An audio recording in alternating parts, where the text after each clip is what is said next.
The last video I had posted for a while was an adoption profile video that my husband and I made, and that was January 29th of 2019, and our daughter was born February 10th of 2019. So this is the story of how that video led us to our daughter.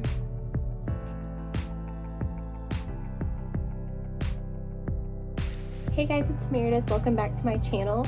This is going to be such an exciting video. This is a video that I've been wanting to make for quite some time, about 3.5 years to be exact. This is going to be the story of our adoption of our daughter, Capri. So first I feel like I have to address the elephant in the room, and that is my hair. It's pink. I don't know. Just something I did on a whim. My hair's pink. Moving on. So if you are new here, I have 2 children. My son, who is 5, and my daughter, who is almost 3.5. Cove was not even a year old. I had zero plan of having more children. We wanted more children, but also, again, if you're new, I've known since a very young age that I could not have children naturally. So we knew that if we wanted children, we'd have to go the surrogacy route, or we would be adopting. So Nick's sister, my sister-in-law, was our surrogate for our son Cove. He was born in Michigan, where she lives. When we had Cove through surrogacy, obviously we went through the IVF process. We also made 6 other embryos in that process that we froze because we didn't know that maybe one day we might want to go the surrogacy route again and attempt to give Cove a sibling. I would say when Cove turned 1, I started having this feeling like we needed to have another kid. And I don't even know if I voiced that to Nick yet. Like, we were just not in that place in our lives. I don't think I said anything about it, but that's about when I started feeling like we were supposed to have another one. Skip ahead a couple months, and I just had the most incredible feeling that we were supposed to adopt. I had never really thought seriously about adoption. I knew that I wanted to try to have biological children. We had Cove. We also had 6 other embryos, so I had never really thought about adopting to add to our family until one day. That's all I could think about. I thought about it day and night. I dreamt about it. Something just told me that we were supposed to adopt. I ended up talking to Nick about it probably in about September or October of 2018. I think we started the process of like getting our home study together and signing with an agency in, I think it was November of 2018. We went ahead and started converting our guest room into a nursery. We were just like moving forward. We knew going into this that it could take years for us to be matched. We were ready for that. We were just trying to get the ball rolling because we knew it could be a long wait. After finishing our home study, we also, which if you're looking into adopting, this is like probably step number 1, but to talk with your significant other, your spouse, whoever that you're in this process with, to talk about what you're most comfortable with adopting. So whether you're wanting to go international or domestic, what ages you're comfortable adopting, if you're comfortable adopting a child with disabilities, different races, like what you are comfortable with. We knew when we were answering those questions that we were narrowing our options down. And it also makes you feel super guilty because you know there are so many children that need homes But the bottom line is, it's better for all parties to be completely upfront and honest about that. So we were doing a domestic adoption of an infant. We were open to any race. As far as open adoption versus a closed adoption, Nick just wasn't open to any sort of semi-open adoption or anything like that. He wanted it to be closed. So if he wasn't comfortable with it, we weren't doing it.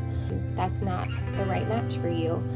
Some agencies will not even like put you on a list if you are not open to some sort of openness within the adoption. Again, narrowing it down, lowering our chances. So skip ahead to January of 2019. Our agency recommended that we put together some sort of profile video that birth parents could see us in person talking and telling our story, and that's the video that you can see on their channel.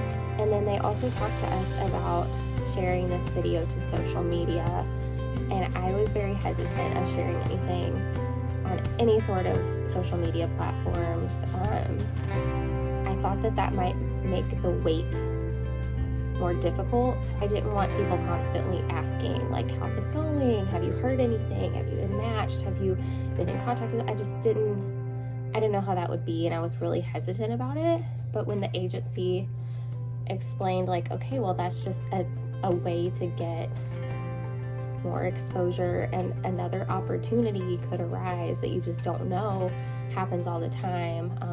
A friend of a friend of a friend might know of someone who's planning to place their child for adoption, so you just never know. So I was willing to try.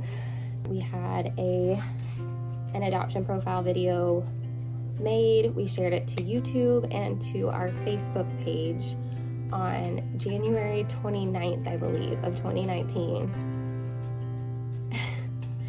And lo and behold, I think it was about a week after we posted that video, we got a call from a social worker that worked within an OBGYN's office, and there was a patient there who was expecting, and she was interested in placing the child for adoption. And she had seen our video. The very next day, we got a call saying that she had decided that we were going to be the parents of her little girl. We didn't tell anyone yet. Her due date, they told us, was March 12th. For those of you that don't know, my birthday is May 12th, Nick's birthday is November 12th, Cove's birthday is June 12th, and now this baby's due date was March 12th. Like, God was just telling me this is it. Skip ahead to February 10th. That is when our sweet Capri was born. So she was born very early. We were not ready. We had nothing packed. We did not think it was going to be happening that quickly. It's about 12-hour drive to get there. We were going to be driving there with our 1.5-year-old. But we were so lucky. It's where Nick's sister lived, so we had a place to stay while we were there. We knew that she was probably going to be in the NICU. Every type of weather we hit on the way to Michigan that day, but we made it, and it wasn't until the following day that we got to meet her. Just legally, birth mother had to sign papers, and we had to sign papers in order to go into the NICU to meet Capri.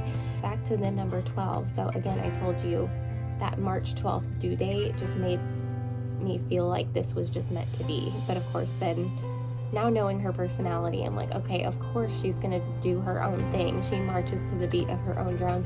She was born February 10th. Couldn't even hold out 2 more days to be born February 12th. And we went to sign paperwork with the attorney the next morning. We did find out like what time she was born and how much she weighed and all that. She was born at 12:12 that day. So she was born 12:12 p.m. On February 10th. God had sent us so many signs like that just it gave me so much peace because there is always that chance that birth mom could change her mind. It is a closed adoption. I never met the birth mother. I heard a lot about her. The attorney said we even kind of looked alike, that we could pass as sisters or something, which is crazy. I think about her all the time, and I'm just so grateful for the decision that she made. Not just for her daughter, but she helped us complete our family, and we are just so thankful for her decision. We had to stay in Michigan for about 2 weeks before we could drive home. And that was a very long drive home.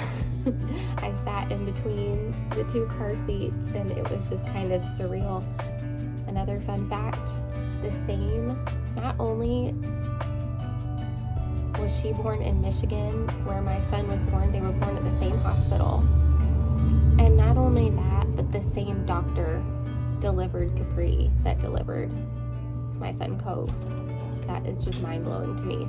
So before I sign off here, I just wanted to let anyone who is going through this process, or maybe you're thinking about going through an adoption process, or maybe you're struggling with infertility, if you're in that waiting phase, I am thinking about you. I'm praying for you. Every adoption situation is so different and unique, and this is just one story, and whatever is meant to happen for you is going to happen, and I will be praying for you. If there is a specific way I can pray for you, please comment below. See you guys in the next one. Thanks. Bye.